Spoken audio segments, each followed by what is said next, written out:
Hi, everyone. This is Suzanne Wagner, and I'm doing sort of a spontaneous blog for the 6th of July, 2023. And it started just because I was looking at the numerology of the two that we have today, which is the negative mind, critical mind thing. And I started reflecting on a pattern many years ago where I was in a personal growth workshop, and it was a really intense workshop where they keep you up all night and they don't feed you properly, and you get exhausted, and that's designed to break down the egos and all this kind of stuff. And so there was a facilitator there that I was super triggered by. And I was in my 20s and I was young and naive and thought I had everything all figured out, which is what everybody does when we're younger.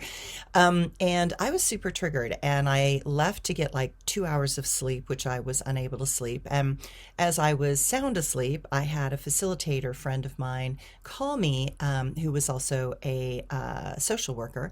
And he said, "Why am I calling you? I'm supposed to call you. Why am I calling you?" And I laughed and I said, "Well, I'm super triggered by this facilitator at this workshop, and I know I'm triggered and I can't seem to think clearly about it." And I'll never forget what he said. He said, "There's a point in life where you have to trust your higher self and your guides and your angels that they have put you exactly where you need to be for some enlightenment or some awakening of sorts." So he said, if I were you, I would go in there and I would just say, "I'm here. I'm ready. I'm fucking miserable. I'm tired of being miserable. I'm tired of being stuck. I'm tired of resisting. So I will do whatever I need to do to get unstuck."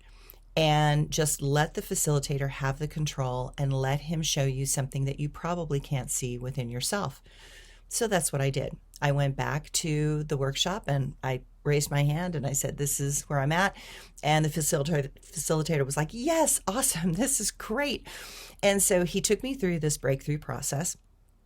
And at the end of the breakthrough process, I come out of it happy, but as I was being in the breakthrough process, my brain split into two places, and one part said, "Don't do it, you're gonna die." And the other part said, "Just fucking do it. Shut up, Suzanne. Don't do it, you're gonna die. Suzanne, just do it," right? So my brain had split into two pieces. So I just kept doing and repeating what he said, and I just kept going through it, and all of a sudden I had this huge breakthrough.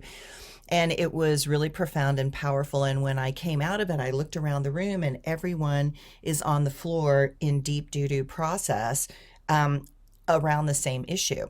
And I was like, wow, I'm totally ready to play. And now everyone else is in process. And I'll never forget what this facilitator said. He said, I learned something a long time ago.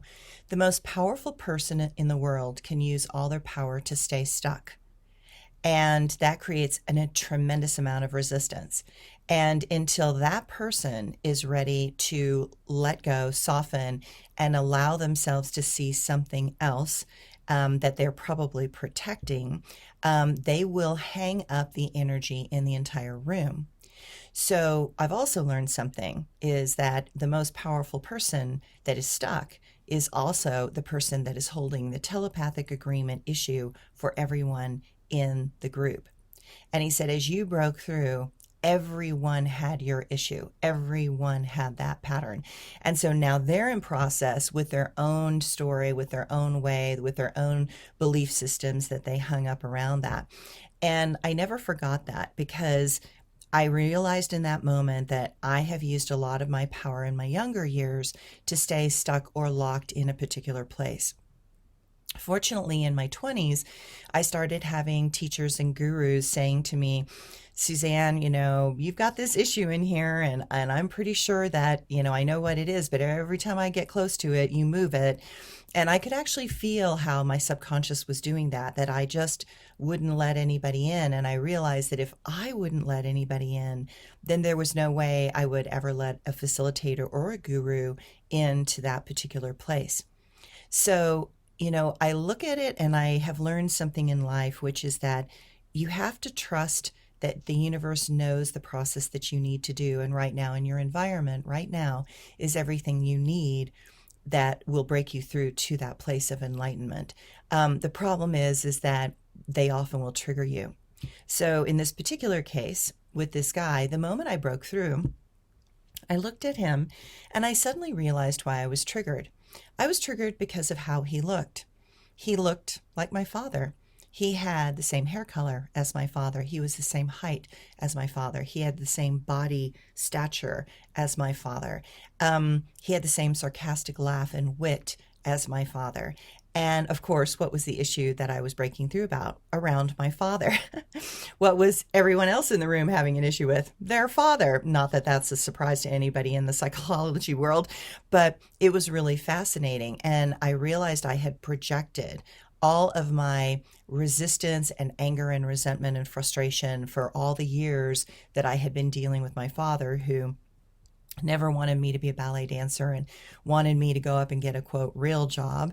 And that I had projected out all of that onto him, and that was unfair. It wasn't him. It really wasn't him in any way, shape, and form. So today I want you all to kind of start to notice, like, what are your triggers? Is it how somebody looks?